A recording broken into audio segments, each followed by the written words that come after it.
are here in the backyard farmer garden. This is a compost bin that they use for weeding and cleaning up some of the garden scraps.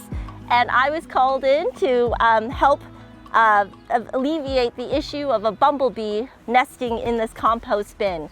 Bumblebees, there are about 49 species in North America. In our state alone, we have about 20 species, but they are ground nesting social bees, so they like to dig into the ground or sometimes into a nice pile of vegetation like this.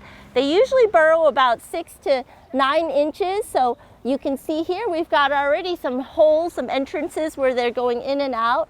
We had some recent rain, so some of that has kind of compacted down. But if you look right here, we've got a number of bumblebees kind of exploring the top surface of their nest, and they're kind of the ones that are on guard. So if anyone is disturbing the nest, they will quickly chase you out of this area, which is why I'm here. I'm here to help remove the nest and relocate it to somewhere safe.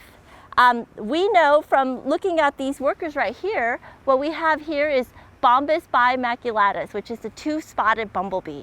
It's one of the most common ones that we find. It's also a species that is not in decline. It's pretty stable. There's a number of them in the state that are threatened, endangered, or their range is starting to shrink. We see less and less of them, but this is not one of them. Now, bumblebees are a little bit different than honeybees. They are a little bit more aggressive. They can sting multiple times, so their tolerance for being annoyed is much lower than what you would do with honeybees. I can bother and work honeybees much more easily without getting them to that level of wanting to sting and defend their colony. So we do have to be careful. When we are extracting these colonies, we have to be fully suited up. We have to wear the right veil, the gloves, and that's because they don't die after stinging. They can continually sting. And of course, when you get stung, it is quite painful.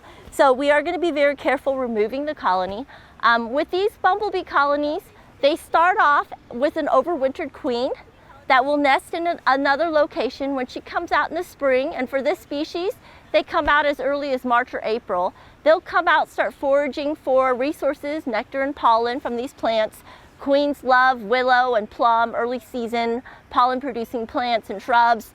The workers themselves are going to be helping themselves to the columbine, delphinium, larkspur, lots of other plants, a lot that you see here blooming. So this is an ideal location for them to nest, real close to their food resources.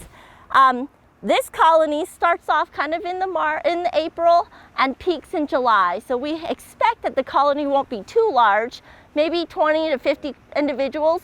At peak, they'll get to about 200 to 400. So hopefully it won't be too big for us to remove.